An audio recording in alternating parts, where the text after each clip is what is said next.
ដំណើរទៅរកជោគជ័យរបស់មនុស្សគ្រប់គ្នាតែងតែចាប់ផ្ដើមពីកន្លែងតូចតាចនិងពោរពេញទៅដោយភាពមិនប្រាកដនៅពេលអ្នកចាប់ផ្ដើមដំបូងអ្នកប្រហែលជាមានការភ័យខ្លាចការរំភើបការសង្ស័យចិត្តប៉ុន្តែចូលចាំថាខាងក្រោយអ្នកមានមនុស្សមួយក្រុមកំពុងរងចាំឃើញអ្នកឈ្នះក្រុមគ្រួសាររបស់អ្នកមិនដែលសុំអ្វីពីអ្នកទេពួកគេចង់តែឃើញអ្នកព្យាយាមពួកគេចង់តែឃើញអ្នកទៅឆ្ងាយជាងម្សិលមិញចូលគិតអំពីពេលអ្នកតូចៗដែលបានទទួលការលើកទឹកចិត្តពីឪពុកម្ដាយរបស់អ្នកពួកគេចូលចិត្តឃើញអ្នកដើរទៅមុខប្រហែលជាបានដួលប៉ុន្តែឈរឡើងវិញថ្ងៃនេះក៏ដូចគ្នាទោះបីជាអ្នកធំរួចក៏ដោយតែអ្នកនៅតែត្រូវការមនុស្សនៅពីក្រោយដូច្នេះកុំបោះបង់ចូលគិតថាការព្យាយាមរបស់អ្នកមិនមែនសម្រាប់អ្នកតែម្ដងទេប៉ុន្តែសម្រាប់អ្នកដែលជឿលឿនអ្នកដោយគ្មានលក្ខខណ្ឌនៅពេលអ្នកឈរនៅចំណុចចាប់ផ្ដើមនេះសូមដកដង្ហើមជ្រៅៗហើយប្រាប់ខ្លួនឯងថាខ្ញុំមិនឯងទេ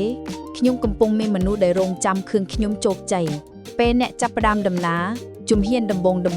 គឺពោរពេញទៅដោយការសង្ស័យមនុស្សជាច្រើនបបងនៅទីនេះពួកគេចាប់ផ្ដើមគិតថា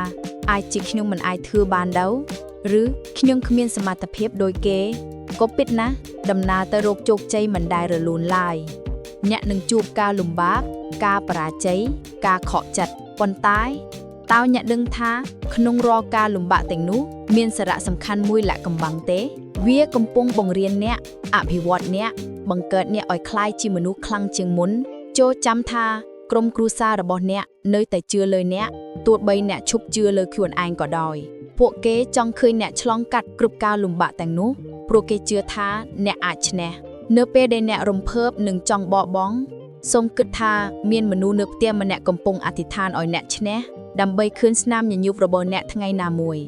កុំឲ្យការលំបាកជិតស្និទ្ធបំផ្លាញសេចក្តីសង្ឃឹមរបស់អ្នកគ្មានអ្នកណាទៅដល់ជោគជ័យដោយមិនធ្លាក់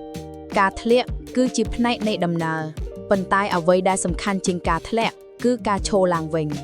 នៅពេលអ្នកបរាជ័យបេះដូងអ្នកនឹងឈឺចិត្តអ្នកនឹងចង់ឈប់តែចូលចាំចំណុចមួយក្រុមគ្រួសារអ្នកមិនដែលបោះបង់លើអ្នកទេពួកគេចង់ឃើញអ្នកឈរឡើងវិញពួកគេចង់ឃើញអ្នកបន្តទៀតហើយពួកគេចង់ឃើញអ្នកទទួលបានអ្វីដែលអ្នកតែងតែសូវិនពេលអ្នកដួលចូលអនុញ្ញាតឲ្យខ្លួនឯងសម្រាកតែបន្ទាប់មកចូលលះបង់ឥទ្ធិពលអាក្រក់ទាំងអស់ហើយឈរឡើងវិញព្រោះពេលអ្នកឈរឡើងវិញនោះជាពេលដែលអ្នកកំពុងជិតឈានដល់ជោគជ័យបំផុតបើមនុស្សម្នាក់មានមូលហេតុដ៏ខ្លាំងក្នុងការបន្ត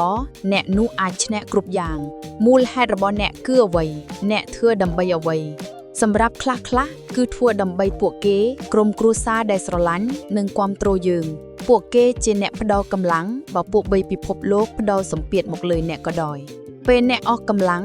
ចូលចងចាំស្នាមញញឹមរបស់ឪពុកម្ដាយអ្នកទាំងនោះដែលចង់ឃើញអ្នកក្លាយជាមនុស្សកាន់តែប្រសើរពេលអ្នកចង់បោះបង់ចូលចាំពាក្យ